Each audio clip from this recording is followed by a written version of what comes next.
Est-ce qu'on est la meilleure tribune du championnat ? Mais oui, je veux dire qu'on est la meilleure tribune du championnat. Allez, on entame avec des actus. On a fait un petit truc pêle-mêle là, pour aujourd'hui. On va commencer avec le 17 France-Albanie, qualification des Bleus et victoire 4-0.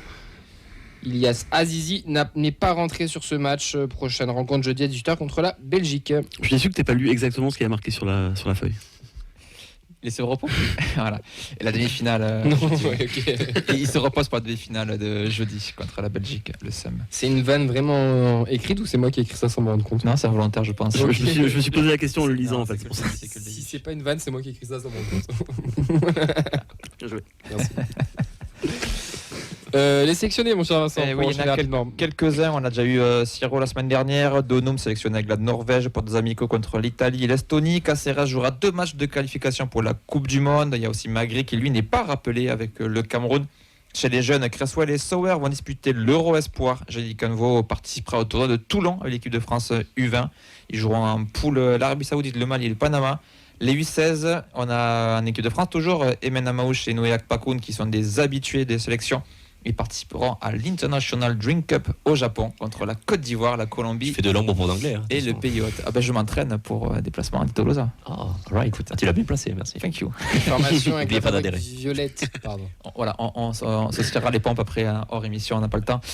C'était la dernière journée des championnats ce week-end. Victoire 1-0 des U14 contre Blagnac qui termine premier de leur groupe de régional. Les U15 ont gagné 8-0 à Albi et terminent 4e de leur poule régionale. Les U16 ont eux perdu 2-0 contre la même équipe de Albi, aussi en déplacement. Et c'est Albi qui remporte la poule, cette poule de régionale. C'est pour ça que Sacha n'est pas là, il célèbre le titre depuis ce week-end. Avec les enfants. Les U16, et du coup, le TFC est 3e à 2 points du dieu de tête qui était Albi et Rodez, donc très serré dans cette poule de régionale. On va passer aux U19 féminines. Les Violettes, elles terminent par une victoire 2-4 à Saint-Etienne avec un triplé de Lilou Jurado et un but de Ludivine Bardet qui revient de l'Euro U17. TFC termine du coup 2e de sa poule excellence à 3 points de Bordeaux. Dernier match le samedi 7 juin avec la Coupe d'Occitanie féminine entre les réserves du TFC et du RAF à Frontignan. On va passer au mercato parce qu'on a eu un départ qui a été officialisé. Financièrement, on a clairement boxé au-dessus de notre catégorie. Je vais vous rendre plus riche que les PDG les plus importants de tous les États-Unis. Moi qui suis dans la finance, 30% c'est impossible. La compta toujours. On n'entend pas assez ce jingle, je l'aime beaucoup. Tout l'été, tu vas y avoir droit toutes les semaines. Yes. Mercato, il a fait un petit message d'adieu dans le vestiaire. Cowley nous a dit qu'il continue à parler avec lui, mais au final, il ne sera pas renouvelé. On parle de Joshua King. Ça a fait débat dans notre groupe entre nous de savoir quelle était l'importance ou s'il y en avait qui étaient malheureux, pas malheureux. Clément, je sais que tu es déçu de perdre Joshua King. Ouais, moi c'est un joueur que j'aimais beaucoup et je trouve qu'il a apporté pas mal de choses tant sur le terrain que dans le groupe par son attitude. Donc un petit peu déçu de voir qu'on n'a pas fait un petit effort pour éventuellement le prolonger, le garder avec nous. Il n'est pas complètement cramé. Je pense que pour la Ligue 1, il pouvait tenir encore 1 an ou 2, je pense assez largement. Et pour moi ça fait un peu peur parce que il nous reste qu'un attaquant dans le groupe sur qui on compte pas forcément. Qui est Franck Magri. Donc je trouve ça pas hyper rassurant et je pense que pour pas trop de frais, avec un petit effort, on aurait pu le garder. Je pense. Rémi, tu fais partie des... je suis pas sûr de ce que tu dis justement. Je pense qu'il le dit d'ailleurs dans son message d'adieu, il dit des hauts et des bas. Et je pense qu'il n'est pas satisfait du temps de jeu qu'il a eu. Je pense qu'il n'a pas été satisfait effectivement du traitement qu'il a eu pendant la saison. Et je connaissais pas les conditions de prêt, mais je pense que moi, contrairement à toi, c'est un joueur qui, je pense, a une salaire important dans son club d'origine et qu'il n'était pas du tout disposé, je pense, à continuer parce que ça voudrait dire qu'on l'aurait acheté du coup et il aurait été très certainement dans le top 3 des salaires du club sans aucun problème et je pense que sa saison ne justifierait pas cet investissement. Il était acheté Non, il est hors contrat. Ah oui, il pardon, il arrive, pardon. il arrive libre. Alors, donc on va couper Oui. Vincent au montage. Et la virgule était peut-être pas au bon endroit. Mais et la qu'effectivement, je pense qu'il avait fait un prolongation, effort peut-être, financier et qu'il était, voilà, on va changer, qu'il n'était pas prêt à le refaire du coup. Ou alors il a peut-être aussi réclamé un peu plus de temps de jeu, ce que le club n'était pas prêt à lui Et offrir. je pense que dans la tête, voilà, il voulait être le numéro 9 titulaire et que non. Bah, moi je pense que ça aurait pu marcher dans cette équipe-là et je regrette beaucoup qu'on n'ait Moi, jamais vu associer Magri et King en pointe. Moi je suis persuadé que ça aurait pu marcher au moins pour la Ligue 1. Je trouve que c'est un profil intéressant, mais je pense qu'il paye aussi son manque de stats. Mais complètement. Donc, c'est-à-dire Un qu'il 9 à 5 buts, non, mais il arrive techniquement pour remplacer. Il arrive pour remplacer Dalinga aussi la saison dernière qui était à, je veux pas dire de bêtises. Combien de buts il avait dans la Ligue 1? 15, 12, non 15. 13. Une quinzaine de buts et il est à 5-6, c'est ça? 5. Alors, 6 plus 4 passes d'ess. Ouais. Alors moi j'adore le profil, c'est un mec, voilà, il a toujours fait les efforts, c'est un neuf, c'est pas un pur neuf, c'est pas un neuf comme Dalinga, un renard des surfaces, c'était un mec qui C'est un attaquant. un remiseur. Il jouait pas 9 principalement. Ouais, voilà, donc voilà, il était polyvalent aussi. Ouais. Il jouait sur un souvent, côté, hein. il jouait souvent 9 avec un deuxième attaquant aussi, Mais en 9 de soutien. Et malheureusement, Plus en pivot. il paye, voilà, il aurait marqué 4-5 buts de plus, la question se posait. Et je pense qu'aujourd'hui, il a peut-être pas eu le rendement qui était attendu à sa signature. Squeak 09 nous fait une remarque intéressante. Je pense que c'était juste pour libérer de la masse salariale pour avoir des recrues en attaque avec un salaire plus faible. C'est possible. Ouais, mais tu tu sais sais, question d'équilibre sur la compta. mais en gros tu sais ce que tu perds et tu sais pas ce que tu vas trouver derrière. Et moi c'est ça qui m'inquiète un peu. Ouais, mais, un neuf, ça Ouais, coûte ouais, cher. mais bon, là on a bien vu cette année Un bon neuf aussi, hein. les 9 c'était quand même pas une grande satisfaction. Donc T'aurais là voulu repartir repartir sur avec les deux, toi. Magri. Pas les deux, non, mais je repartir avec King et un mec 9, ouais. Moi, Magri, vu ce qu'il a montré sur la deuxième partie de saison, j'ai envie d'y croire. J'ai envie de me dire que ce mec-là a le profil pour réussir en Ligue 1. Sauf offre intéressante. Je sais pas. Oh, il est sur le départ. Il faut le challenger aussi, il faut lui mettre un mec. Non, mais aussi ça, en bien sûr, concurrence. mais Il y a Metz qui remonte, peut-être qu'ils vont faire une offre finalement. Enfin, après, quand vous parlez de la deuxième partie de saison, il a marqué 5 buts d'affilée sur 5 matchs. Après, derrière, il n'a plus rien fait. Hein. Bah, si, dans le jeu, il était quand même beaucoup mieux qu'en première partie de saison. Après, les tu stats, fais- les stats. tout le jeu, Après, tu le fais jouer. Non, mais la date, enfin, à un moment donné, la data, quand on Il recrute n'y a des pas joueurs, que les c'est pour stats, ça. Rémi, il y a aussi le projet de jeu. Dans le projet de jeu, King était ultra intéressant. Non, mais non. Mais si. Pour Comoli, c'est Tout, le tout projet de notre jeu schéma de n'existe jeu pas. partait par King. Non. Soiseau, Donum, le premier qui trouvait devant, c'était King pour qu'il puisse remiser sur les côtés. Les joueurs Ils faisaient qu'on partie recrute, de c'est justement à l'animation partir de offensive. stats. À l'intérieur de notre groupe, je comprends que les joueurs qui ont stat pas s'en vont. Ça me choque pas. Ouais, mais après, tout le monde- après, tout en fait, le problème, c'est que toute la ligne offensive doit partir. Parce Par que rapport à un 9, on n'attend pas les mêmes Mais par rendements rapport à un de 9, Beau. tu attends pas la même chose.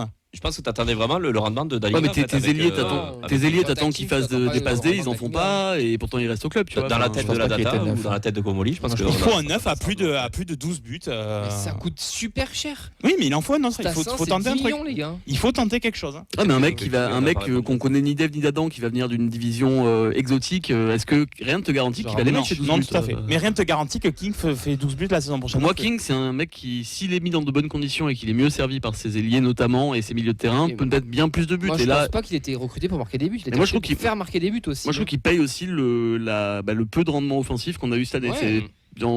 Oui, il a pas mis énormément de buts, mais d'un côté, il a pas beaucoup été servi non plus. Enfin, S'il a tu eu regardes les pas- passes D de Abouklal et Egbo, c'est pas des stats qui si sont t'as mis dignes la huit d'ailiers de passes Ligue 1. Je suis décisives, désolé. tu dis que le mec fait une bonne saison. Moi, je Si pense que tu dans passes son net, discours, c'est lui qui veut partir. Voilà, Moi, je pense aussi. Ouais, après, peut-être qu'on se plante complet sur. Quand il dit il y a eu des hauts et des bas, Possible. généralement, c'est la phrase classique qui fait que t'as pas envie de rester. Quoi. Bon, on le regrettera ou pas, Joshua King? Un peu. Un peu. Pas forcément pour être le joueur titulaire, mais en tout cas. Pas vraiment. Il a une Il sera pas expérience chez et nous, trucs. Enfin, il y a quelque chose. Je dis pas non, mais pas vraiment. Mais juste, moi en tout cas, ça prouve quand même que la nouvelle version de recruter des joueurs de plus de 30 ans, mais qui sont des opportunités, qui sont compatibles data, a plutôt fonctionné. Parce que King et Sidibé, on en parle plus tard, Putain, ça va. là-dessus, tu vas recruter un mec qui est numéro 9 en première pas ligue, cata. qui est un ex-international norvégien.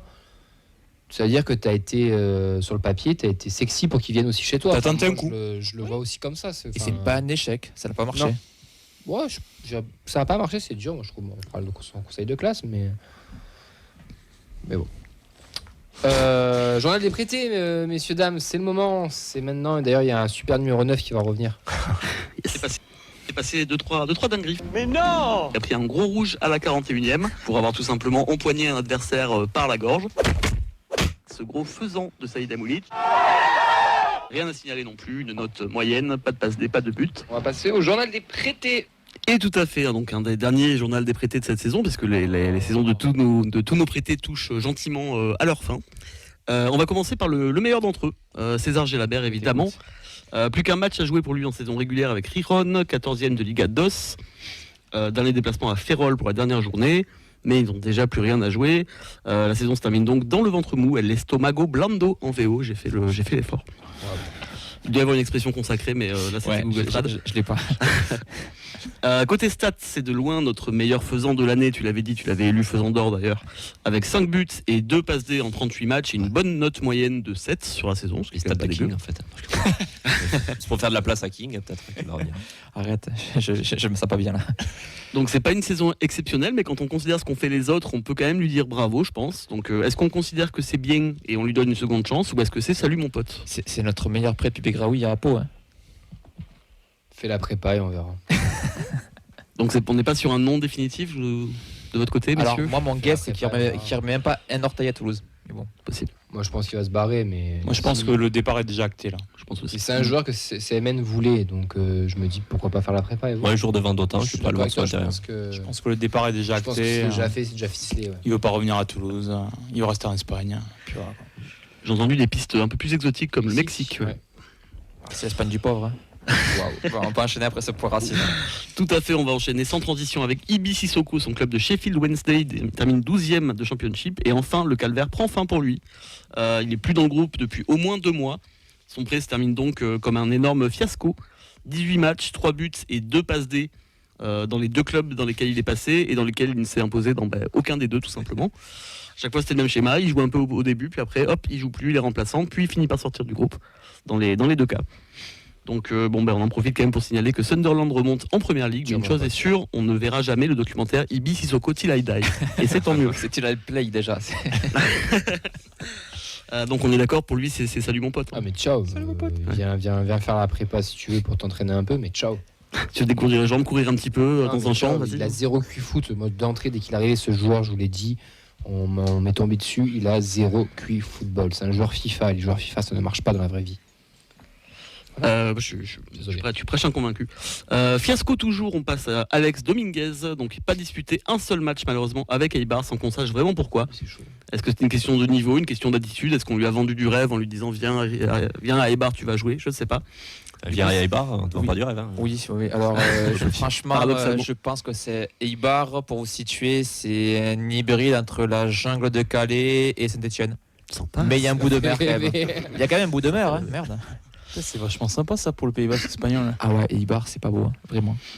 La côte est belle, mais Eibar, c'est. Stade, tu prends 2 vallées et tu mets des immeubles de 15 étages de partout. Et c'est que ça. Les gars, parce qu'on va jamais avoir le temps. Eibar, 4,5 sur 10 à Eibar. Merci. Sur TripAdvisor. Merci les gars. Bon, du coup, avec ce prêt-là et le peu qu'on a vu chez nous, c'est quand même délicat d'estimer son niveau véritable. Donc, Eibar, son club termine 9e de Liga DOS, mais pour le coup, Alex, les innocents, comme dirait Muriel Boll. Oui. T'es pas dans la voiture. Que faire de lui? Moi, perso, je suis pas contre lui donner sa chance. On l'a pas vraiment vu et le peu qu'on a vu, c'était pas horrible. Donc voilà, je pense que Hog va partir. Si Guillaume reste, tu as un gardien qui fait l'affaire, je pense. C'est ça. T'es prof de quoi déjà? On avait dit anglais. Ouais, t'es pas sévère. Et on termine en beauté avec Saïd Amoulic, le roi, que dis-je, l'empereur immortel des faisans, désormais sans patron de cette chronique. Et là, une saison en enfer pour lui, encore une fois. Après 2 prêts plus que foireux à Arnhem puis Moscou, on se disait qu'il pouvait pas tomber beaucoup plus bas. Et que nenni, Saïd s'est surpassé cette saison en étant écarté du groupe pro du Wisdo Lodz en mars et en ayant vu son coach et ses coéquipiers demander la fin anticipée du prêt à leurs dirigeants. Ça, c'est quand même incroyable. 2027. Niveau stats, c'est 13 matchs, 544 minutes pour en tout et pour tout un but inscrit en coupe contre une équipe de Détroit. Voilà. Et de Détroit ou de District 3? De Détroit, je crois. Ah. Il me semble. En tout cas, une équipe aux US, pas aux USA.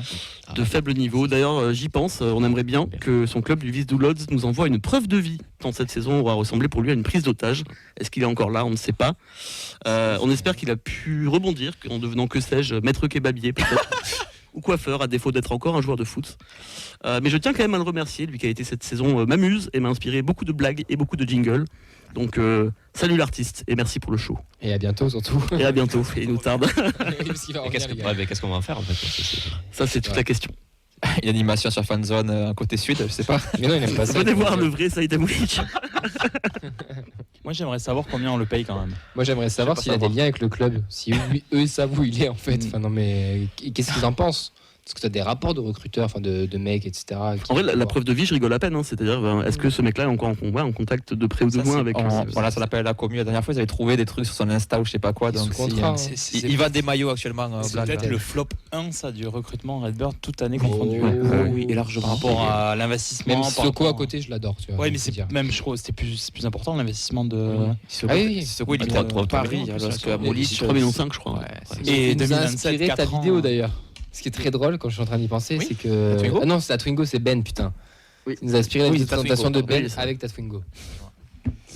Bah, écoute, Ouais, c'est peut-être sa meilleure action au club. Ouais, Ça a été là. Et ça a rentré quand il fait la gueule pour la Coupe de France aussi. Aussi. Et que ses coéquipiers se moquent ostensiblement de lui parce qu'il a pas joué un match aussi. Si, il était. Il a joué genre un match, mais tu le vois sur les à images, l'Alliance, ils ont tous un grand sourire quand ils rentrent sur le terrain, genre vraiment se fout ouvertement de sa gueule. Quoi. C'est la mascotte.